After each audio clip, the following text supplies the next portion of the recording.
Have you ever had a boss who didn't like you? If anything went wrong, you were the first person they blamed. Nothing you ever did was good enough. They didn't see your full potential or value. How did they look at you when you arrived for work each day? Now hold on to that feeling for a moment.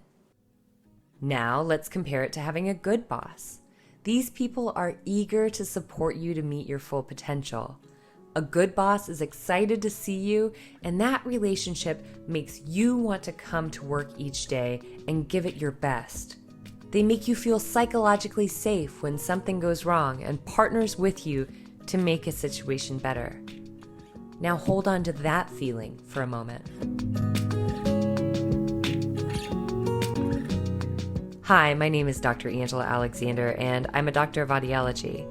You are listening to the Between Two Ears podcast, where I talk about listening and hearing disorders in ways you may have not previously considered. When a child doesn't appear to be listening, many adults may assume that the child doesn't care, doesn't want to pay attention, or has an issue with behavior or intelligence. However, there's a common disorder that most people don't know about, which could mean that no matter how hard this child tries to listen, auditory information may not be recognized or remembered. This difficulty is called auditory processing disorder. It's a hearing difficulty that has more to do with the brain and less to do with the ears. In this episode, we will look at listening in the classroom from the perspective of a woman with severe auditory processing disorder. She has given me permission to share her insights with you. She is about to start her teaching license and is about to have classrooms of her own.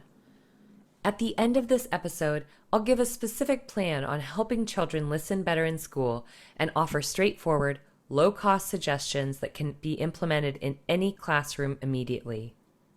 I didn't even know that it would be auditory processing. I thought there was a legitimate hearing loss, like medical inner ear damage, because of how often I wouldn't hear things and how often I would mishear things, or how often I would hear things out of order, or how often I would hear only half the words. So I went, and on a physical, I asked while I was there, just for fun, let's do a hearing test. And they did it, and they said, oh, it was perfect, nothing's wrong. And I walked out of the doctor's office crying because I felt like so confused and so lost, and I felt so disappointed that I didn't get any answers. I've always done stellar on hearing tests, like tone tests, and like where you go into the sound booth. I always did great on those. But like in practical settings, I can't hear anything. So I didn't know that it was neurological, and I didn't know it was a processing issue.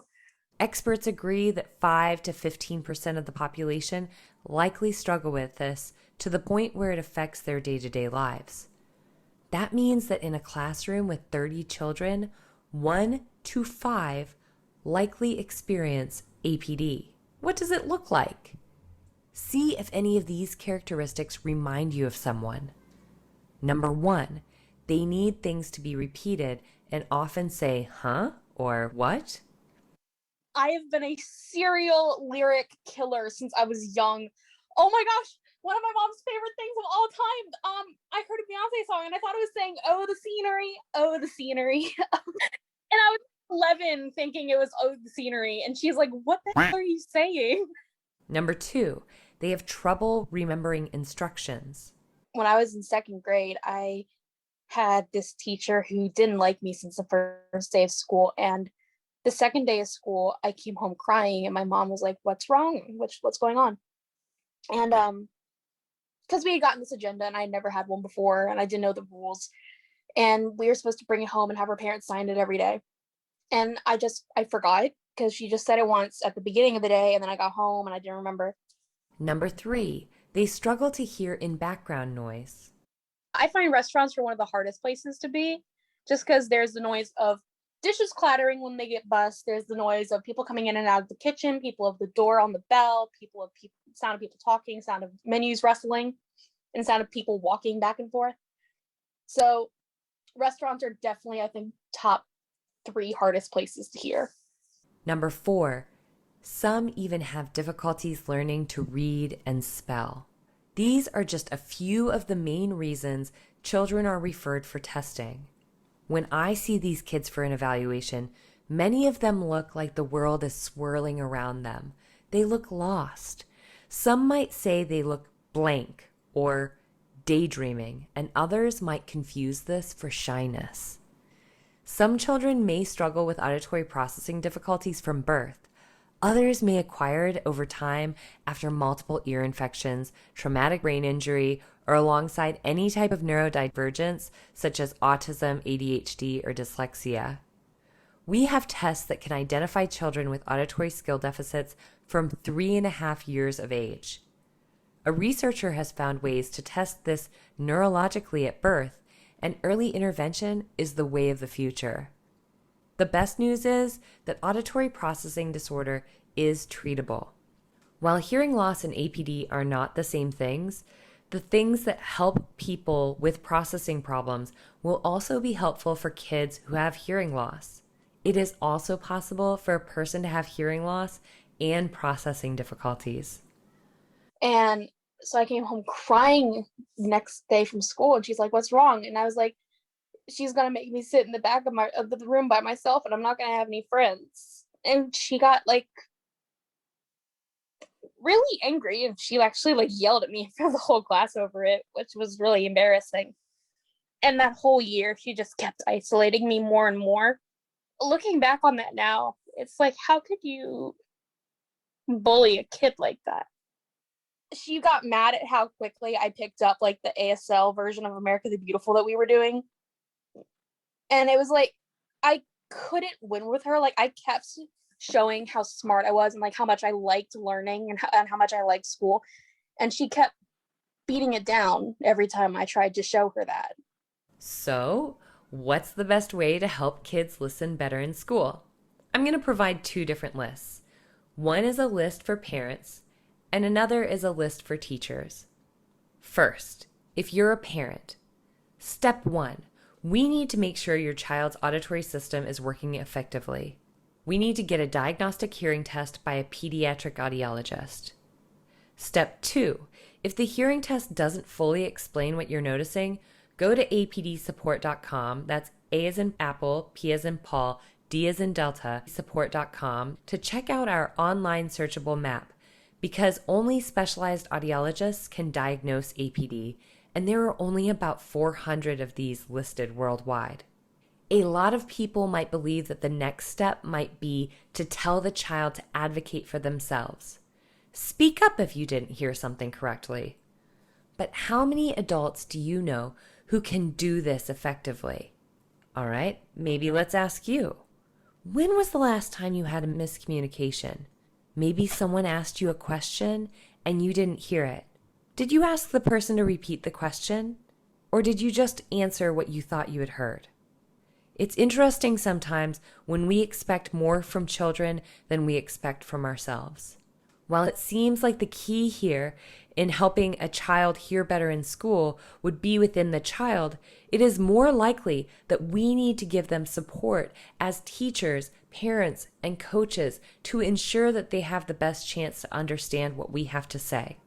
I owed such a big part of it to my history teachers in high school. They were some of the best teachers I had ever had.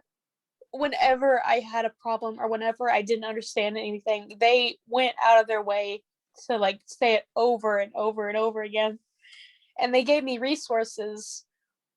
They gave me videos to help me remember it better. They gave me extra time before and after school because they saw how much I loved it. And they didn't want me to lose that.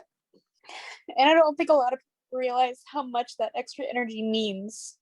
And I feel like if I could continue that same tradition of seeking out a love of learning, then it could help so many people. And I feel like that's really what I'm meant to do. In order to come up with some suggestions, I decided to ask real parents of children with auditory processing disorder to tell me things they had seen a teacher do that had been really successful. And I'm going to give you a few sound bites here before providing you with another list of things that you can provide a teacher. Listen to these 10 tips. My child loves teachers who make learning fun and engaging. My child's teacher compliments him every time she notices he does something that's hard for him. She celebrates with him. I appreciate a teacher that doesn't always base rewards on the quickest correct answer, or holds contests that rely on time responses or fastest completion of work. Our kids' teacher was really good at making sure children only spoke one at a time during Zoom classes. Online school was a lifesaver for us. When teachers are patient about having to repeat themselves.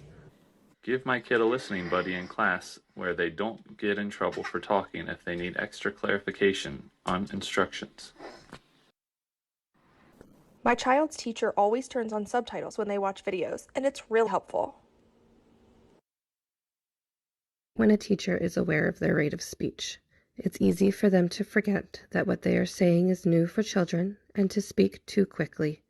Slower can be better sometimes.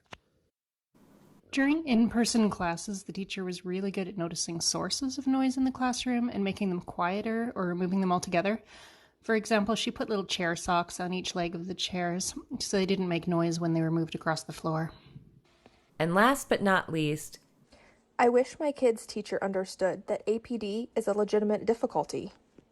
I think that it is important to let kids have some degree of freedom in their life, but at the same time, you are their parent. Letting your kid go out into the world and be essentially co-parented by up to 9 people that you don't know I can imagine it's being so terrifying. Because at the end of the day, that's what teachers are. They are basically co-parenting your kids.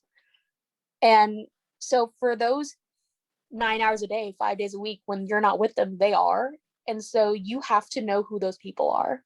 I'd like to end with giving you 3 things that we should remove from our day-to-day language to be more accessible and understanding of children with APD. The first one, instead of saying, "I'll only tell you this once," maybe you could say, "Do you need me to say that again in another way?" Or, "Would you like me to show you what I mean?" Here's another one. Instead of saying, "You aren't listening," which reinforces the narrative that children with hearing difficulties are poorly behaved, maybe you could make sure you have the child's attention before speaking by getting on their level and being aware of background noise. Here's another idea. Instead of saying, "Use your words," I'm not sure any child has actually responded to that thinking, "Hadn't even thought about it, my words, amazing." You instead could ask, "Can I help you figure out what you're needing right now?" Now think back to that analogy that I used at the very beginning of this podcast. The difference between being a good boss and being a bad boss is as simple as a shift in mindset. But the resulting product and experience is completely different. To be a good teacher, you must be a good boss. The greatest factor in success for a child with auditory processing disorder is the attitude and understanding of their teachers and caretakers. And listening to this podcast is a great step in the right direction. I feel so lucky to have been able to talk with this woman that you've heard interviewed through this podcast. And she's just embarked on 3 months of auditory training with me to improve her auditory processing abilities. And I want to thank her for her ability to just be really open and honest with me about her experiences in school and how auditory processing affected her. She was just diagnosed with this right before the pandemic by another audiologist, and now I get to walk that journey with her to see how her life might improve from here, and also what she can do to help students in her future classrooms. It felt like I was living in a different world after that. It really did, because I had a name to put to the feeling I was having, and I had a name to put to the situation I was going through every day. And knowing what it was made me so much more conscious of it. So even though it hasn't technically gotten better, I feel like it has in the past year, just because I know what it is and I know what to look for. It makes me want to seek that treatment, just because I don't feel like it's damaging my life, like actual damage. I feel like it's causing frustration and causing so much time wasted. But I want to be able to go into things a little more confident, that I'm not going to come across as ditzy just because I commit the sin of hearing something wrong.